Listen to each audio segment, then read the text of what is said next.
The date is Friday, July 22nd, and you're listening to Entertain This, a thought-provoking podcast encapsulating all things entertainment.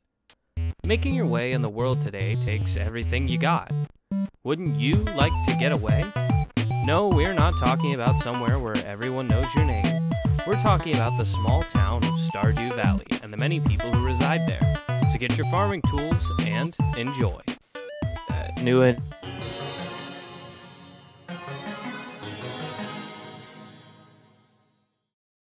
Welcome, ladies and gentlemen, to your favorite show on the internet.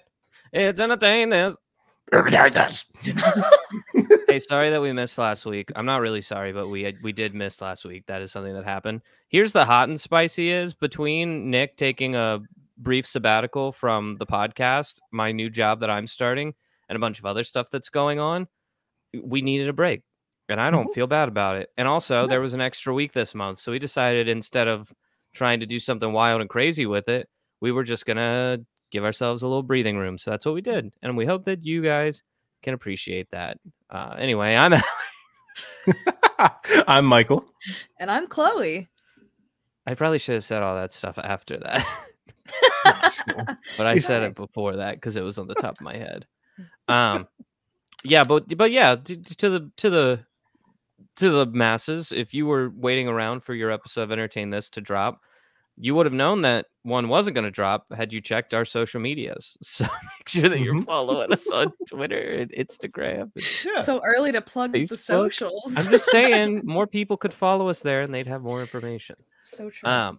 But we're back on our bullshit now, so it doesn't really matter. You're getting a new episode. It's right here. It's in front of you. You're listening to it. We didn't go anywhere. We didn't fall off. We didn't not post for a couple of weeks and leave the community questioning if we're ever going to come back like some podcasts. Project Icosa. Project Icosa will be back. We'll get around to it. We're going to get around to it. We're all kind of getting comfortable where we're at right now, which is different places than where we were before. So we all just have a lot of life shit going on right now. A chapter definitely closed at some point and then opened a new chapter. And unfortunately, one of the things that sort of has taken a backseat is Project Icosa at the moment, strictly just because focus needed to shift elsewhere for a very brief amount of time. And once we're back in the saddle, Project Icosa will be back full swinging. Yeah. Also on the back end, it's a lot of work. It's a lot of work on the back end, and to kind of like give you some inside baseball, when Nick was on the show, he was editing Entertain This, and he was like handling the creation of content for our socials in terms of like Instagram, and we're very appreciative of him. If not back when he was doing it, now when he's not doing it, especially.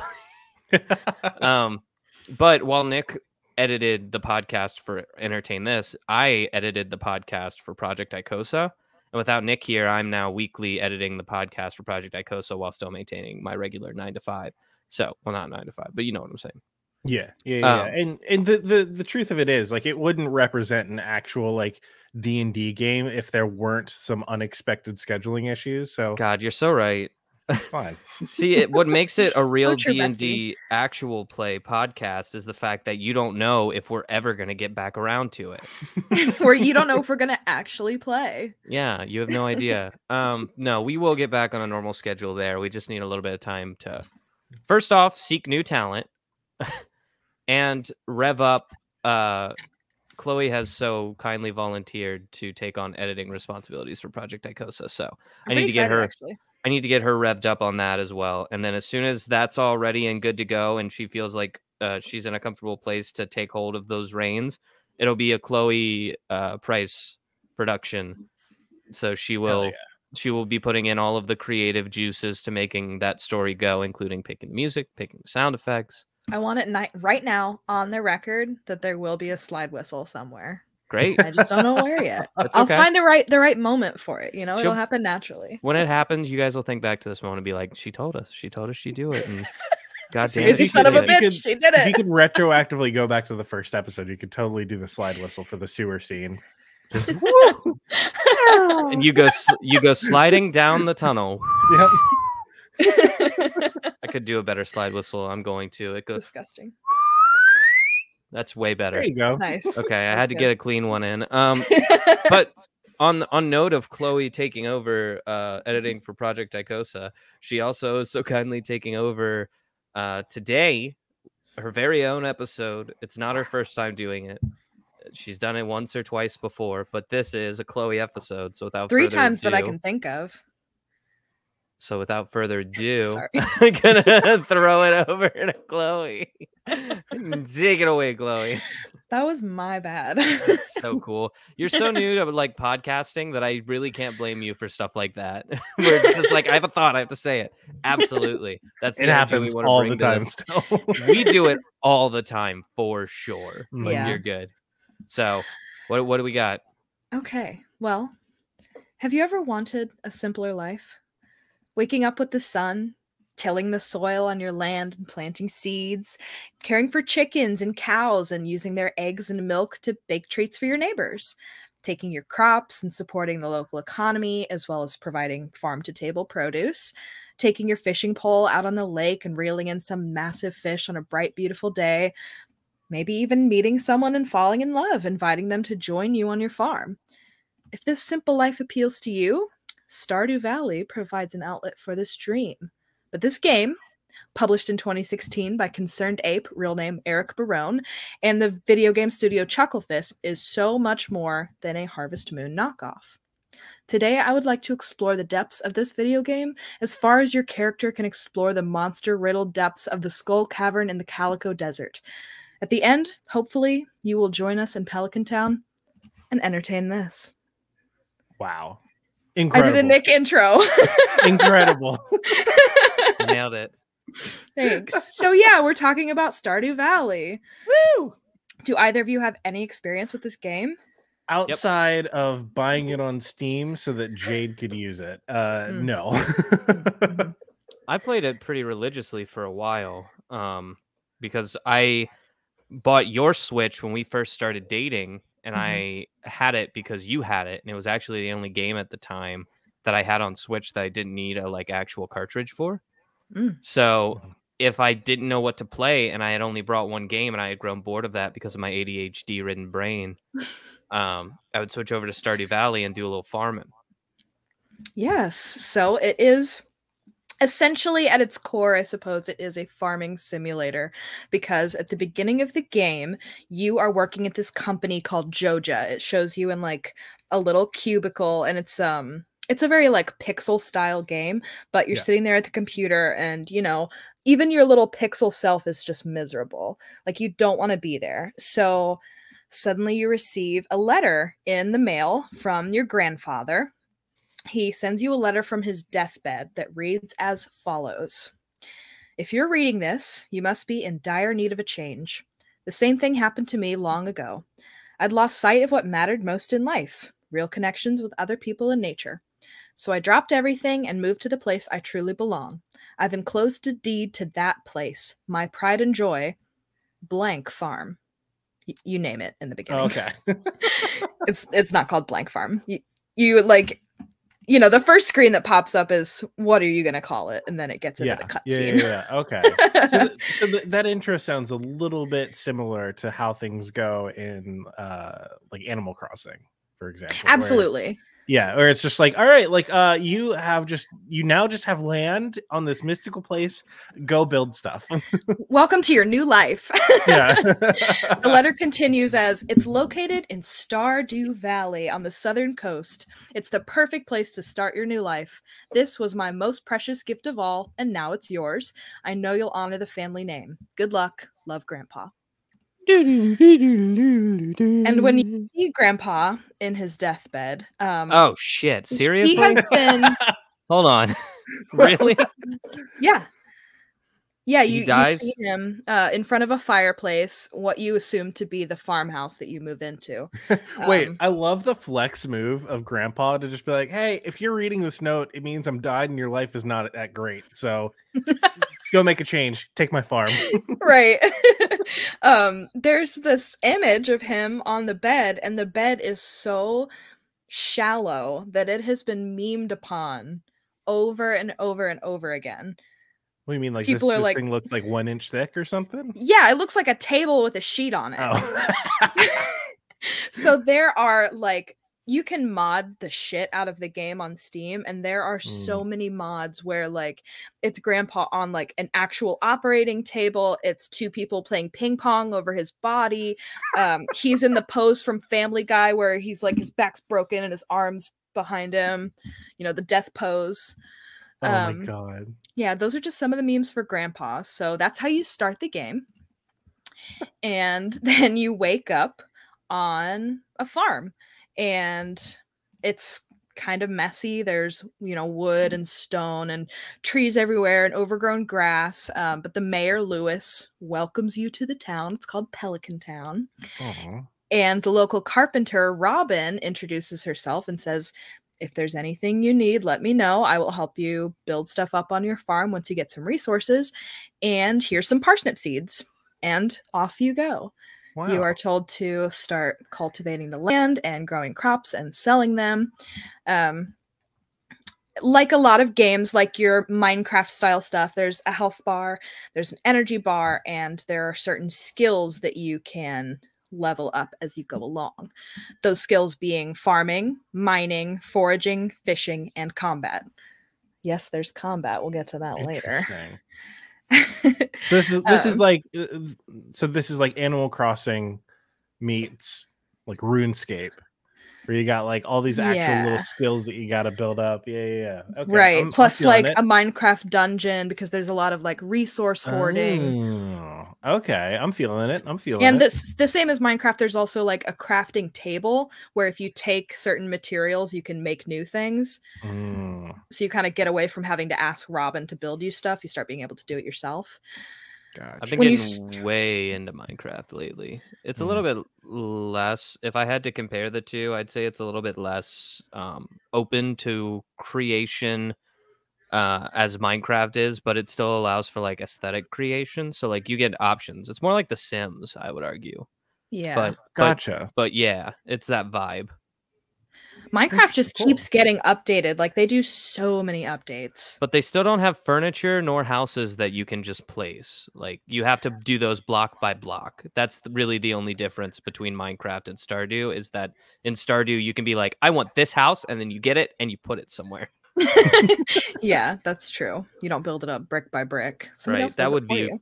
ridiculous. Yeah. So when you're starting the game, you pick the kind of format for your farm, as it were. And there are a few different options. The standard farm, it's kind of the default option. It's a simple design with plenty of space for you to experiment with. Beginners are kind of recommended to do the standard farm. The Riverland Farm, which is personally my favorite, it's more of like a set of islands than it is a plot of land. The layout features a lot of water, has more fish than other types of farms, you know, like river fish. And I just kind of like that it's segmented and compartmentalized, because I'll have like one island is like for one thing, one island's for another.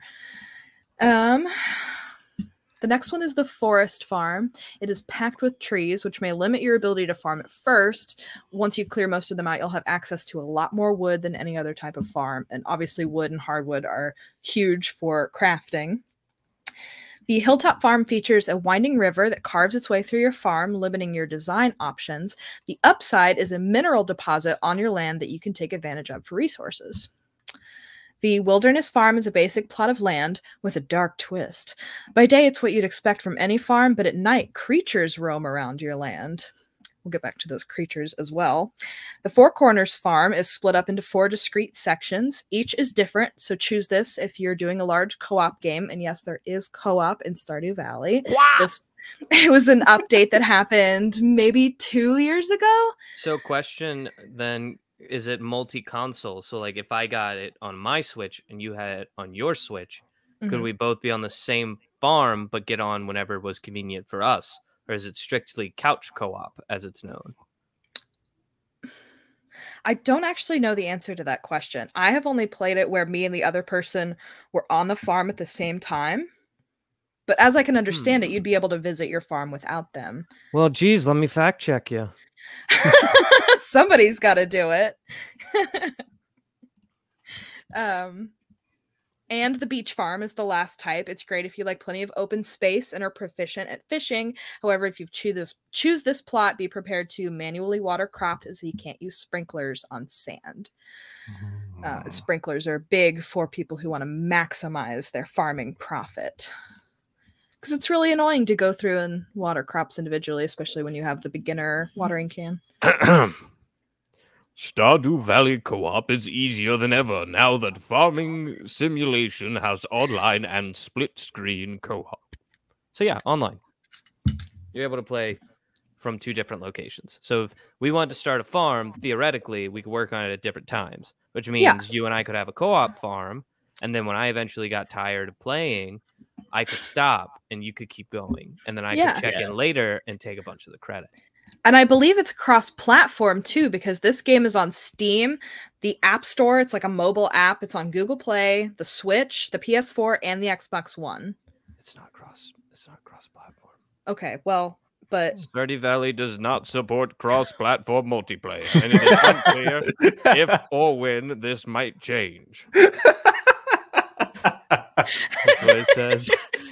can't help. Well, there you go. The facts just come to me. I just say them. Well, Chloe, now you know how it feels to be facted. I'm a conduit for the facts. They just come out. Go fact yourself. Yep. True. All right. In your beginning farmhouse, it's very simple. There's basically just a bed, a table, a chair, a fireplace, and a TV. And the TV has a couple of beginner channels. There's a weather report, a fortune teller that will accurately guess your luck of the day. Kind of like the way that you can go talk to Katrina in Animal Crossing and she'll say, you're going to have bad luck today. The fortune teller will be like, the spirits are pissed. Don't even try.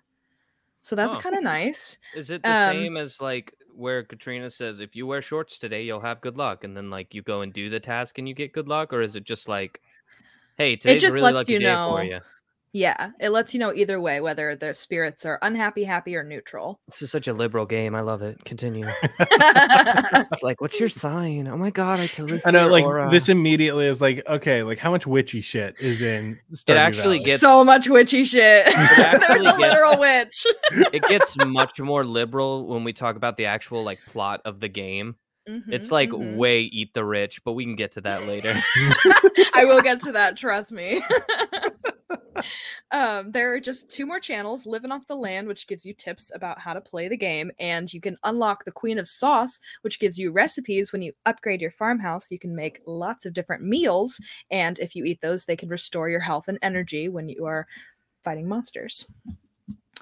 The way that the calendar is structured is there are 4 seasons, each with 28 days to make up 1 calendar year.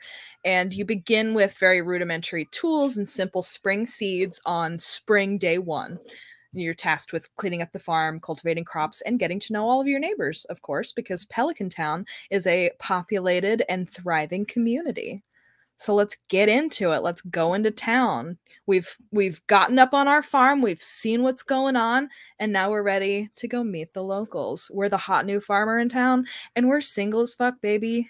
I was going to say, how far into this game do we get before it's like overtly just throwing out like, yeah, you can fuck.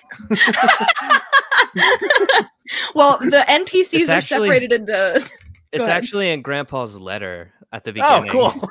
He says, I'm leaving you this farm, my prized possession, and when you get here, please keep in mind, you can fuck. You can and should. And will. It's a part of it. Or else my ghost will come back and tell you what a terrible farmer you are. Oh, something I forgot about Grandpa. In year 3, he comes back and evaluates your farm. Yeah, and if you haven't developed it enough, his ghost will tell you that he's disappointed. Oh, it's devastating. He says, wow, I left this to you, real piece of shit. Didn't even fucking mow it. Look at it. You didn't even do anything. What you been doing? Trying to fuck that guy at the fucking store? The general store? Yeah. You trying to fuck? Yeah? How'd that go? Not good? So yeah, the NPCs are split into 2 distinct categories: romanceable and unromanceable. Disappointing. I know, right? Why not go the extra mile? Make them all romanceable. Well, there are plenty of mods that let you romance the married people. Oh. So there's that. So town has lots of thriving businesses. There's Harvey's Clinic for when you get a boo-boo, Pierre's General Shop, Gus's Stardrop Saloon, the museum, which is empty when you get to town, run by a man named Gunther, Clint's Blacksmith Shop, the Joja Mart, which is where you quit to move to this valley, the Rundown Community Center, which basically looks like a haunted house, Robin the Carpenter's house, the spa, the entrance to the mines, which is blocked off at the beginning of the game, and the Adventurers Guild, which you unlock once you start murdering stuff. On the outskirts of town, there's a beach with Willie's Fish Shop, Marnie's Ranch, where you can get farm animals and hay. There's a quarry full of rocks and minerals, the Cindersap Forest, the Wizard's House, we'll come back to him, the bus stop, the desert, and the Secret Woods. So that is Stardew Valley in a nutshell. That's what you have to explore. The Secret Woods is where you gotta fuck. It's so funny that you say that because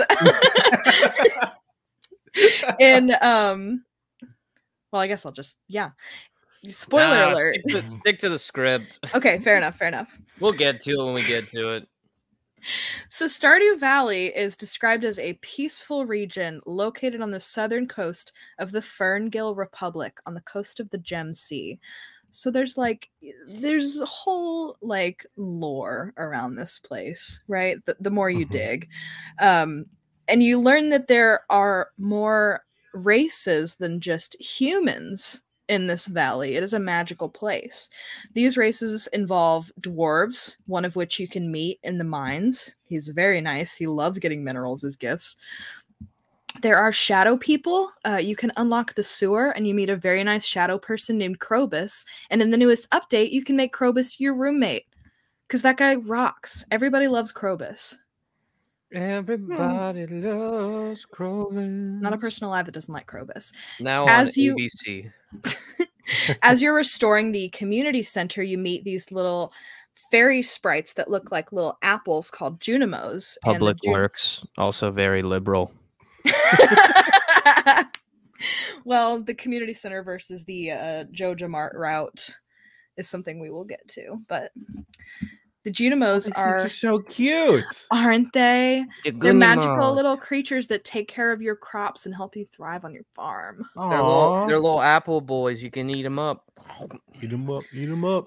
There are also fairies that can come and bless your crops in the night. There are goblins and elves, as evidenced by the artifacts that you dig up for the museum. And there are mer people, one of which you can see a show of at the night market that happens in the winter. So it is a very magical valley. Lots of mystical creatures have lived here and thrived here.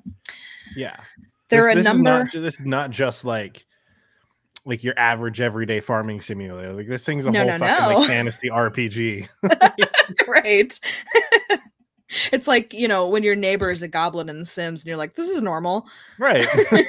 And you seduce death and have a death baby and you're like, I did it. Love thrives and survives. Life finds a way. Death finds your bed. Oh, God.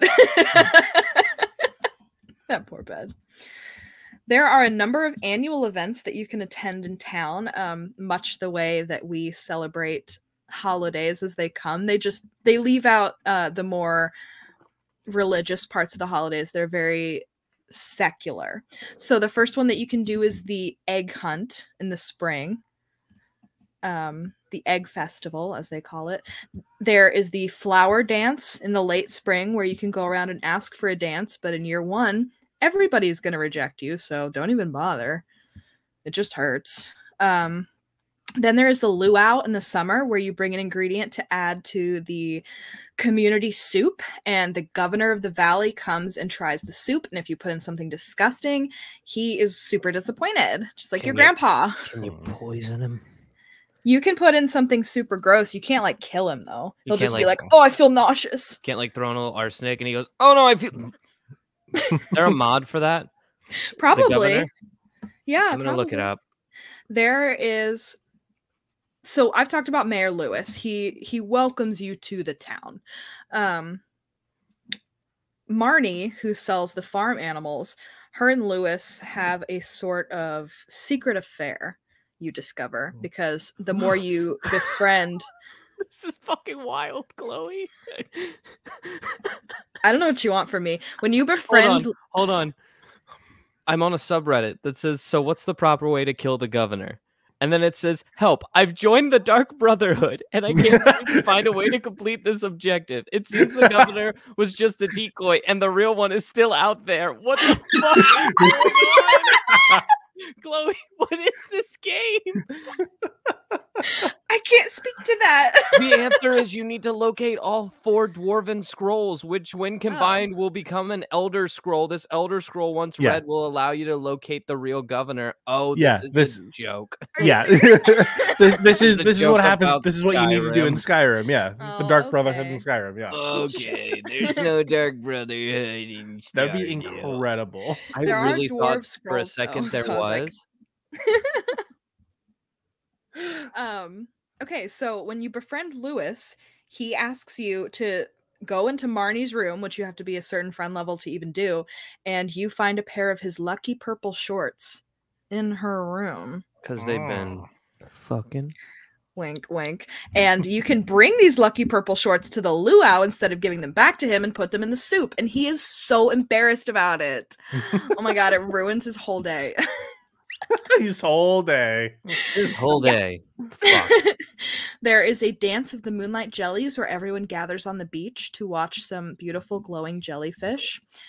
There is a fair/expo where you can do a Grange display, also where you can include his lucky shorts, and he gets super mad at you. Spirits Eve. Lucky shorts? Oh, the same lucky shorts, baby. Yeah. So you just like put them up the flagpole? Yeah, basically. Oh. Spirits Eve is basically Halloween. You go through a maze to find a golden pumpkin that's worth a lot of money. The Festival of Ice allows some people to kind of showcase their talent. The local artist Leah makes some ice sculptures. And the Feast of the Winter Star is Christmas. You give somebody a gift and you get a gift. We love it. We love to see it. Give you cookie, got you cookie. Give you cookie, get your cookie. So let's break down the NPCs, because there are a lot of them. Brief pause. It's time for a grandkid roundup. All right, let's start with the non-marriage candidates. Oh, so we're talking about the ones we can fuck. The ones we cannot. Oh. I know, I'm sorry. Oh. We want to get to the exciting stuff, though, right? Yeah, of course. All right, so we talked about Mayor Lewis, we talked about Marnie, who runs the farm, and we've talked about Robin the carpenter. Pierre runs the general store, and for some reason, everybody hates him. There's a subreddit called Fuck You, Pierre, where people just, like, rag on him. Explain it to me. Why? Well, he runs the general store, and... Does he rip you off? Well, he does take your product and technically resell it at his counter. But in that way, like you're an asshole to supporting me. the local economy? I don't know. Seems like a real piece of shit. There's also a cutscene where Morris from Joja comes into his store and offers people coupons, and he loses his shit. Which I guess is fair, because Morris came up on his property. Am I right? Yeah, no, that's a shitty thing to do. I mean, yeah. It kind of sounds like he's Luke from Gilmore Girls. He has Luke vibes, but he's not like a charming bachelor. He's married to a woman named Caroline who has green hair. Fine. And their daughter Abigail is one of the Bachelorettes, so we'll get back to her. You can make him your daddy? Yes, you can make Pierre your father-in-law. Yeah. You can make Pierre you can say, hi, daddy. Pierre. Daddy Pierre. I like that. Continue. You've piqued my interest. We have Clint the Blacksmith, who unfortunately is a total incel because he has a huge crush on Emily that Emily does not reciprocate, but it's all he talks about. Ugh. Yeah. I don't Giving think a bad he name was- to blacksmiths. Clint. I don't think he was written to be a simp. He just happened to be a simp. Like the guy made him, and then he went, "Oh, I made a simp." If he had more of a personality, it wouldn't be such a big deal. But all he's talking there's about so is many like, I like Emily fucking- so much, and she doesn't pay attention to me. There's so many fucking people in this fucking valley. He couldn't. Okay, that's fair. Couldn't put all of it into all of them. So he said, "All right, this guy loves Emily. Hopefully, they root for him." We've all had unrequited love, right? Maybe we root for him. No. Sure. I just went and looked up some of the art for these people. There are too many characters in this game that are hot. Too many Please hot share characters. who you think is hot. Brother, Well, I they're mean, all hot. Alex and Elliot for one. Like, Thank you. Come Of on course. now. Finally, somebody said it. Yeah, you also got like Abigail, Leah. I mean, come on. I mean, I can go on, but let's keep moving. Well, you are looking at the bachelors and bachelorettes, so let's Mhm, keep going mhm. through the non-marriage candidates. Demetrius is married to Robin. He is a scientist who helps you fix up the cave on your farm. You can either choose a mushroom cave or a fruit bat cave, and he will scold you if you start up a relationship with his daughter. He'll be like, I'm watching you. You know, like the classic dad on the porch with a shotgun moment. Oh, But yeah. he's like a nerdy scientist. So that's basically Demetrius. There are two elderly people in the town, Evelyn and George, and they, I believe, are Alex's aunt and uncle. Don't believe it, folks. It's a lie. So he lives with them because his parents passed, and they are both. Well, Evelyn is lovely. She Hold works in on. the garden. And what's up? There's someone named Alex Uh-huh. whose parents have passed, Yes. and he now lives with his aunt and uncle. Are you gonna say Spider-Man? Is this someone named Alex who happens to be Spider-Man? I want to romance that guy. You know what? There's grandparents now. He's Were they super into pretty football close? too. Were they? Oh, they changed it to his grandparents in a new update. I like this. Too many people got on that they were He's Spider-Man. secretly Spider-Man's probably the problem. So there's also Gus. He runs the saloon and he's a great cook. Have we gotten to the ones we can fucking? Not yet. Nope. We still have quite a while to go. Oh. Jody and Kent are married. You don't meet Kent until a little later because he's away at war and he comes back later. And they have two children, one of which is Sam, one of the bachelors, and one of which is Vincent, who is a child. So not a bachelor. Definitely not a bachelor. Death of a bachelor. Willie is the fish boy. He lives on the beach. Let's see. Pam is the local drunk, unfortunately. She does have a story arc, but that's basically all she is when you meet her. Oh. Linus is the local homeless guy. He lives in a tent on the outskirts of town. As you befriend him, you kind of learn that people aren't very nice to him, and he's kind of excluded from the town events. I really wish there was some kind of achievement in the game where you could like build him a house or something, but so far, Yeah. no good. No. And the wizard lives way on the outskirts of town, and he's a fucking wizard. What more do you want me to say about that? He's a There's- fucking wizard. There are so many questions that I have, just not just even about Sure. like Stardew Valley, but the world that this exists in. So many, like there's a war happening between who? Well, that's kind of the question. When you meet Kent, it's all very unspecific. You just know that he has major PTSD. When you're at the Okay. flower dance the first year after Kent comes home, he's like, I do not like this open space field. It's making me very anxious. And obviously you can craft like bombs and stuff in the game.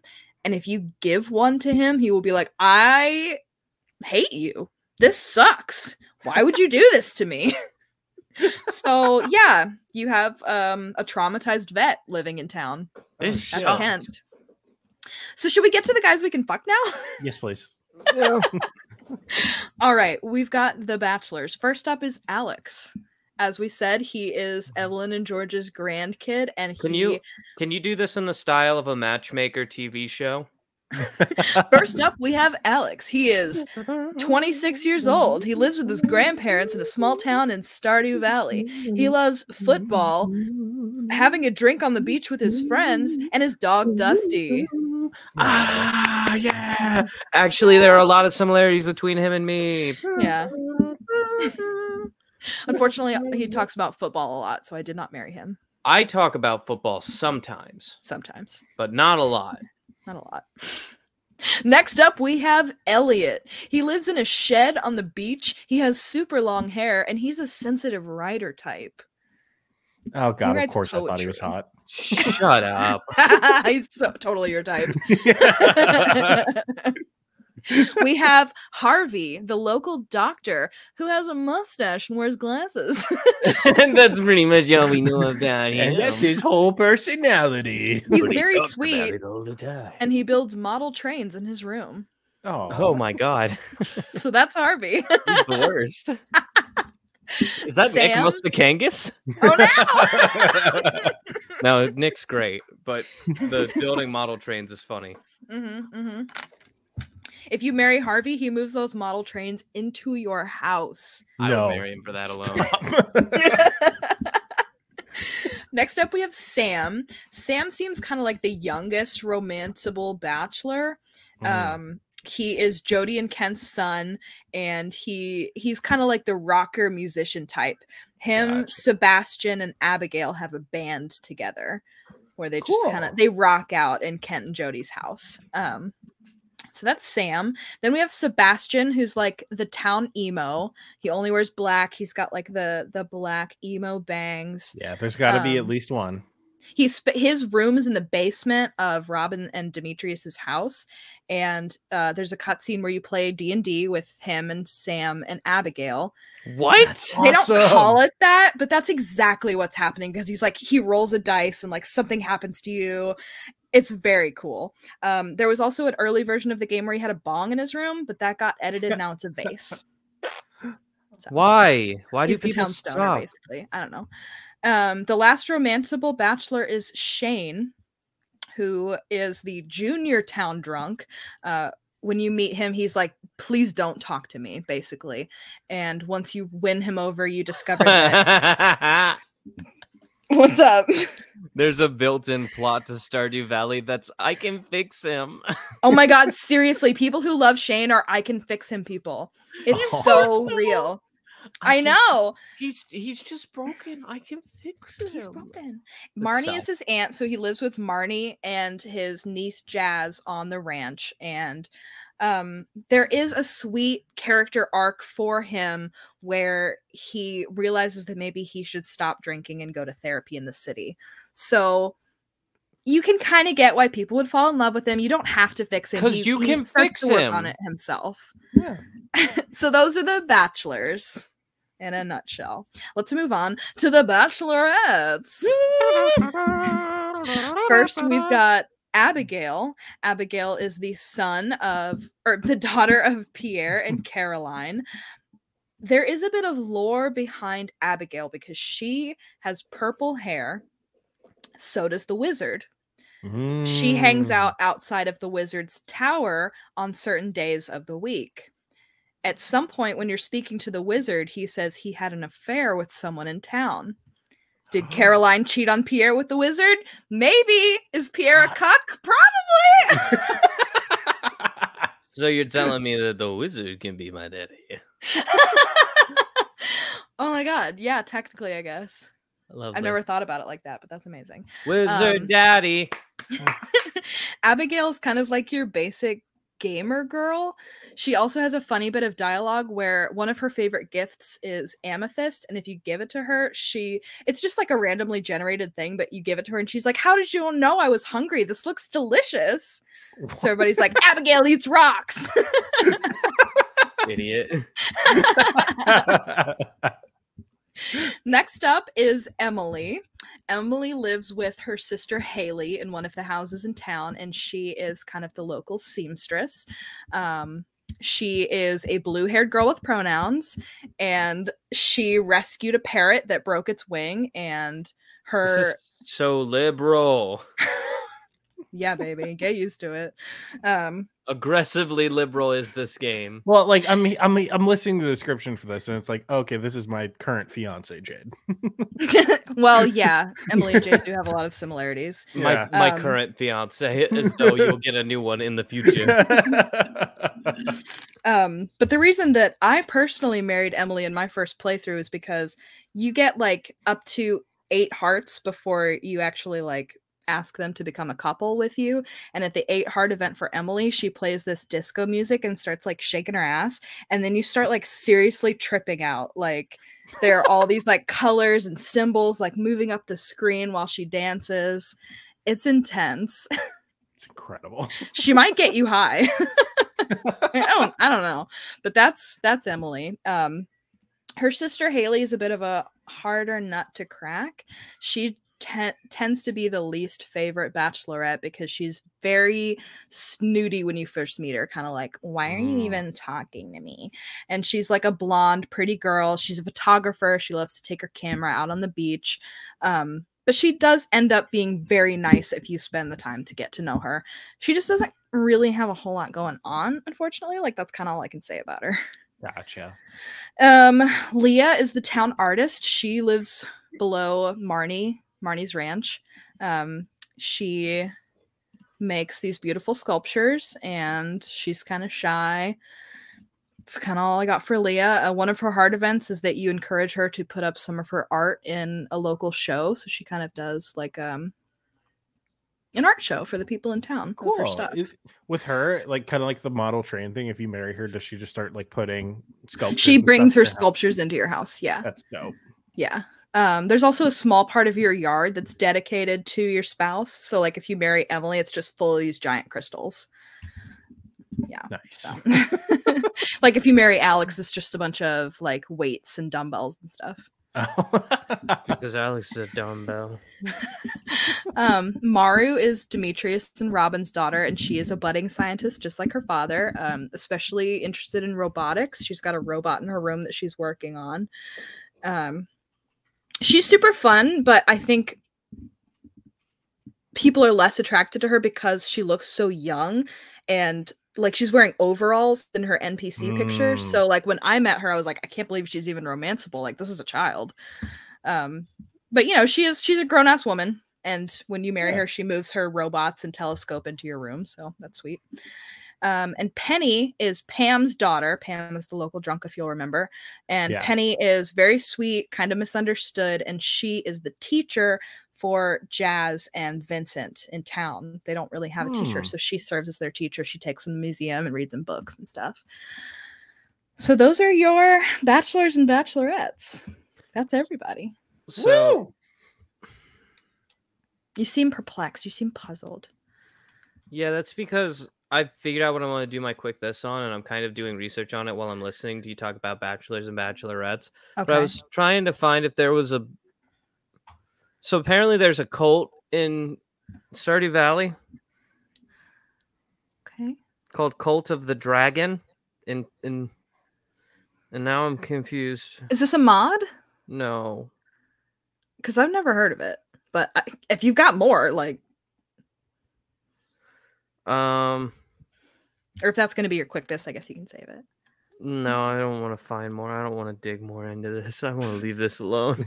You're scared. I don't want to talk about this. We can move on. So like I mentioned, there are some heart events with characters that are significant, like Emily's disco scene.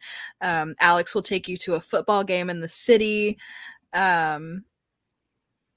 Emily rescues you from a bear while you're camping in the secret forest. Haley will be taking pictures of the cows in front of Marnie's ranch, and then she'll be like, wait, hold my camera. And she goes and climbs up on top of one of the cows and then falls off into the mud. And then she's like, I'm so silly. I'm a dumb hoe. If you marry Abigail, there's a 14 heart event where she saves you from a monster. And then she's like, wow, that's the first time I've ever killed something. And then she gives him like a proper burial. Whoa. Oh my God. So that's insane. There's also a feature in the game where to date somebody, you buy a bouquet of flowers from Pierre's and you present it to them as a gift. And then they're like, oh my God, of course I'll date you. There's also a mechanic in the game where you can give a bouquet to anyone and everyone. You could be dating like 10 of the bachelors or bachelorettes at the same time. Oh shit. But they will find out about it. There is a cutscene where they confront you in Haley and Emily's house. They're like, "We know that you're dating all of us, you pig." It's awesome. Incredible. But on that vein, I kind of want to get into the witch, because you find this witch's hut, and after you persuade the goblin to leave the front of the witch's hut, you can go inside, and there are some dark machines that if you interact with them, they do certain things. One of these machines will erase your entire memory of yourself from one of your ex's minds. So if you marry somebody and then divorce them, you can wipe their memory of your entire marriage. And then they'll be like, "Oh, it's so nice to meet you, new farmer." So that's something you can do at the witch's house. Another thing you can do at the witch's house is you can sacrifice something and turn your children into doves. Why? So if you marry in Stardew Valley, eventually they'll either be like, "Let's have a kid," or "Let's adopt a kid." And if you decide that you're tired of that kid, you can go to the witch's hut and turn them into a dove, and no one will ever be the wiser. They're just gone. They're gone forever. Oh. And the last thing you can do in the witch's hut is you can sacrifice something and monsters will start appearing on your farm, because generally it's protected by the magic of the valley and you don't get confronted unless you go to the mines or the skull cavern. But not if you break this curse. Then you can have monsters on your farm all the time. So you get to the mid-game and you are kind of, you're trying to maximize the profit of your crops, and you're trying to romance somebody and get them to move into your house, and you are leveling up your tools and making food so that you can go explore these mines. And the further you go down, the more you find, obviously. But there are like levels to the mines. Like it starts being like an ice cavern, and then you go down further and it's like magma, and you go down further and it's like all purple and like mystical. There are, I want to say 150 levels that you can explore in the mines, and then once you unlock the desert, there's 100 more in the skull cavern. Jeez. So there's a lot of opportunity to mine for resources as well as to fight monsters, which include flying bugs, ghosts, skull heads, like all kinds of shit that will come at you, and you can absolutely pass out. And if you pass out in the mines, you have a chance to drop a lot of your inventory, and you have to spend money for Harvey to revive you at the clinic. So there is kind of a survival aspect to it as well. You can get coops and barns to raise chickens, ducks, rabbits, goats, cows, and sheep, which is kind of what my first farm was all about. I was super obsessed with the animals, so I have like 4 coops, 4 barns, and they're all full of animals. And at one point, one of the artifacts you can dig up is a dinosaur egg, and if you incubate that dinosaur egg in a coop, you get dinosaurs. Whoa. And there is a certain curse that the witch can inflict where she will fly over your farm in the night and turn one of your chickens into a void chicken. So it becomes black and it lays void eggs. Okay. So I have an entire coop of dinosaurs and void chickens, obviously. And if you get very familiar with Shane, he breeds blue chickens, and he will give you blue chickens as well. There's also an update recently where the ducks can swim in the ponds. So that made me really happy. So like this whole thing is at this point just like, how can we make this game more cozy? Absolutely. There is a lot of like you do in Animal Crossing, you can fill the museum with all these artifacts that you dig up. A lot of them are like these beautiful gems that have been, refined in the caves over time. And you upgrade the shit out of your tools. And at this point, you are working to either restore the community center or give all your money to the Joja Mart. So there's kind of 2 main plots that you can take over in this game. And the one that most people choose is to revive the community center. You do bundles, then you give them like fruit and animal products, and then you unlock certain things like the mine carts that get you around town. And once you're done, they have this big unveiling ceremony of the community center, and they're like, thank you so much, farmer. Like, this is all because of you. But there's also a game track where you can just be like, you know what? Let's just sell out to Joja. Fuck you, Pierre. Fuck this whole valley. And the Joja bundles are just money. You just pay the money so you can keep all your resources. So, you know, if you're trying to complete stuff really fast, obviously you don't have those resources in the beginning. You can complete Joja very quickly. And really the only things that change about the town are that the community center becomes a warehouse. And I mean, you sell your soul. There's that. To the company that you left to come work here.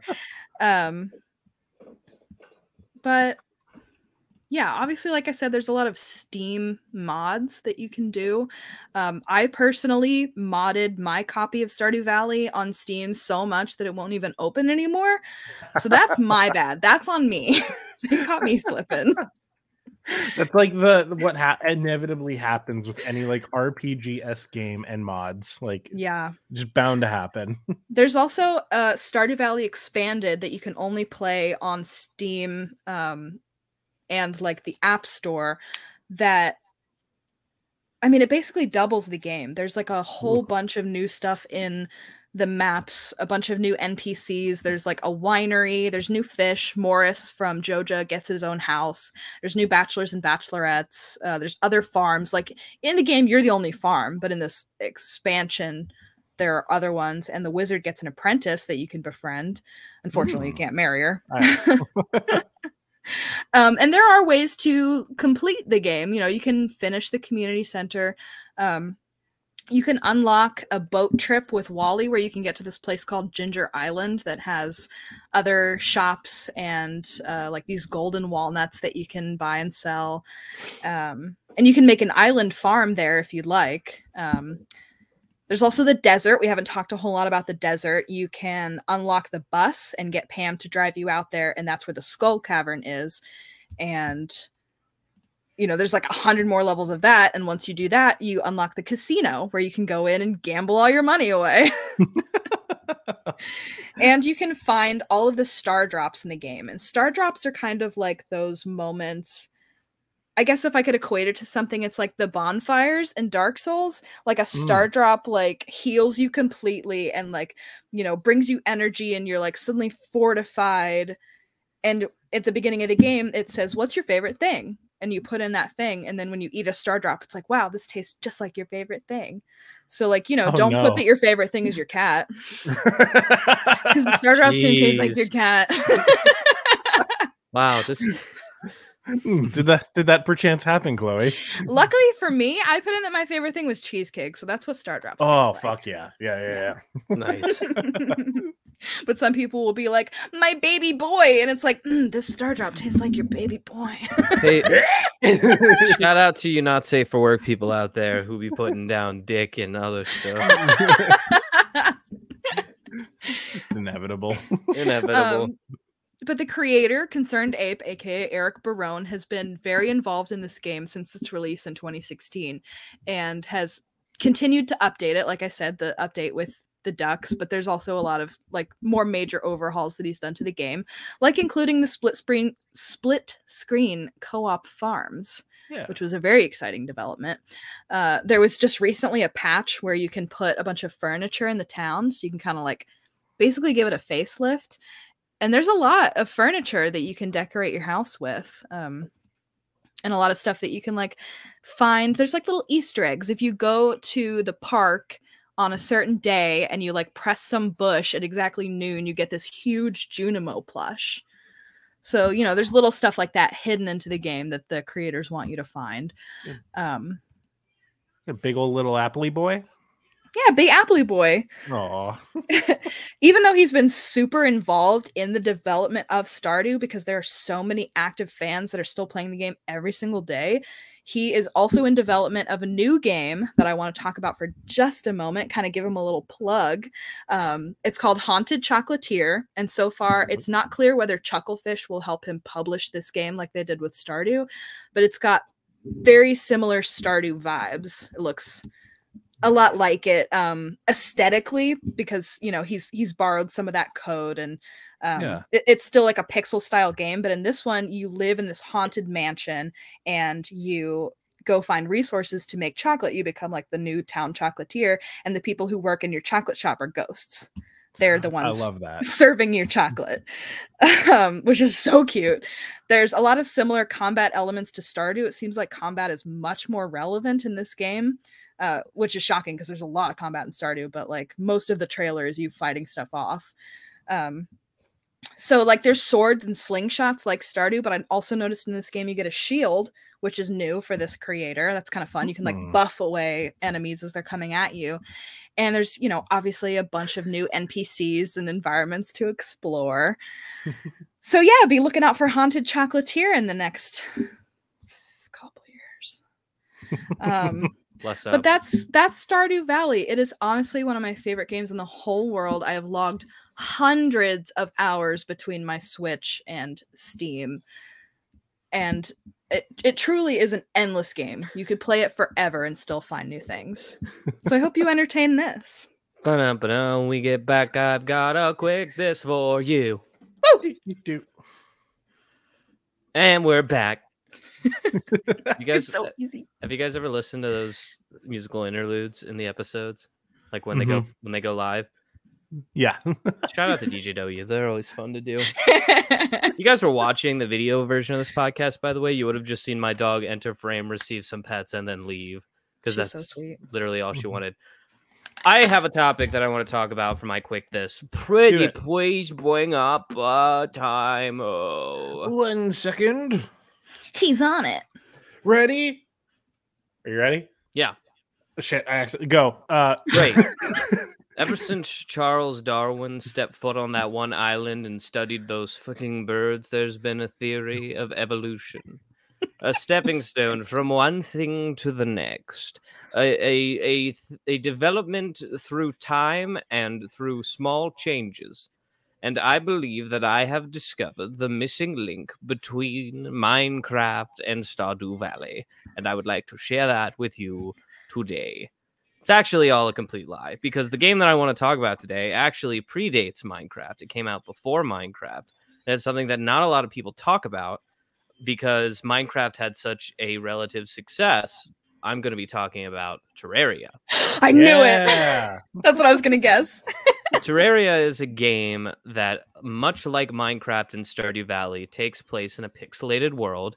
Though I would argue Terraria is more akin to the style of Stardew Valley than Minecraft, because these pixelated worlds are filled with NPCs whom you can interact with.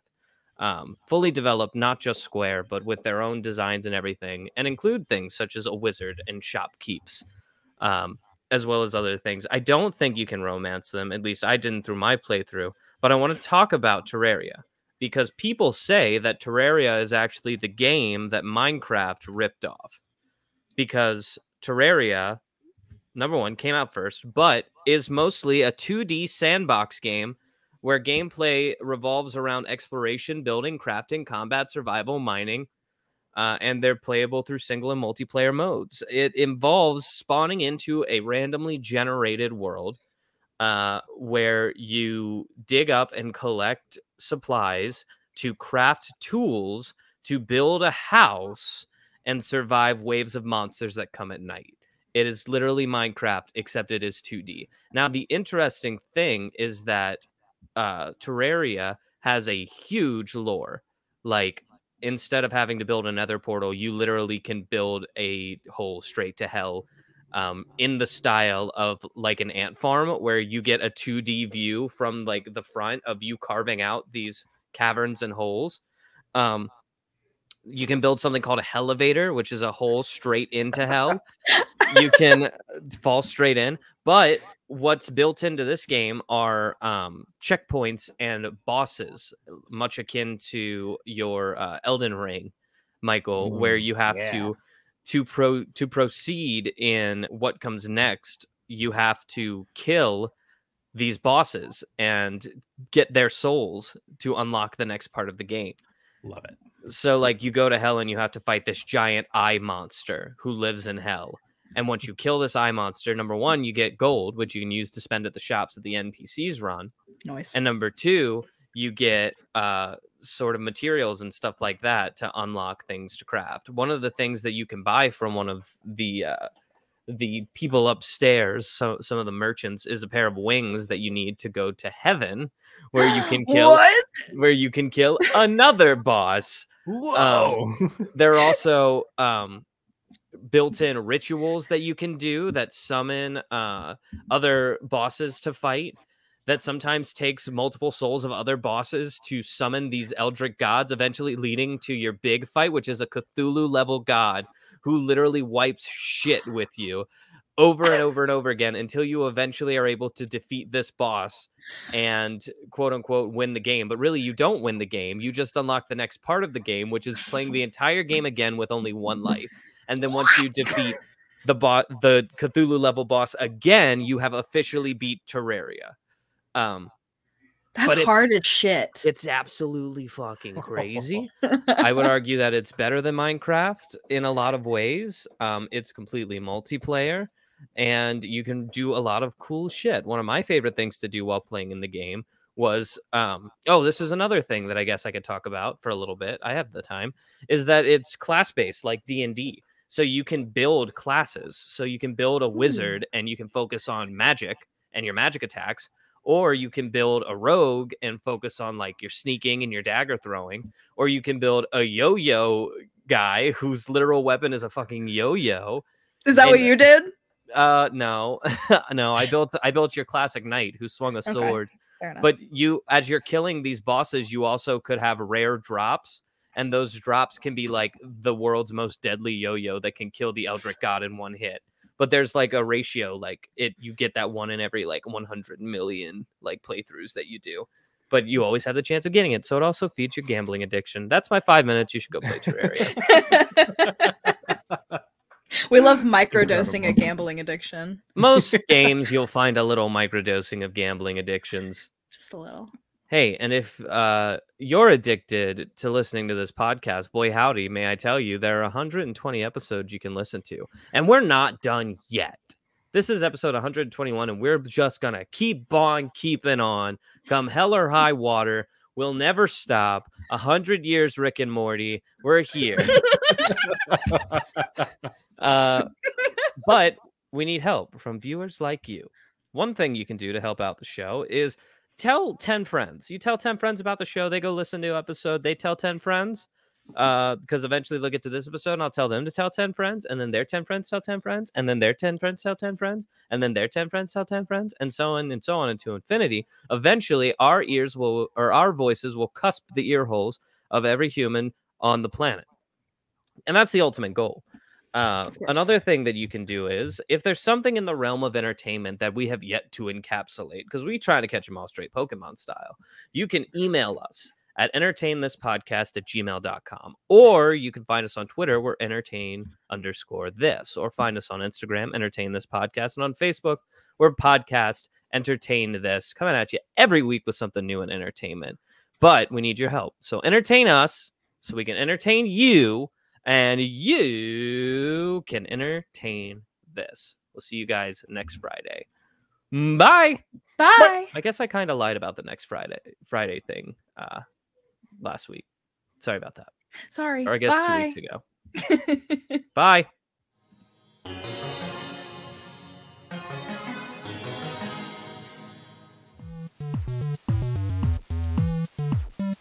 This episode was written by Chloe Price with additional commentary by Michael Savoya and Alex Steele.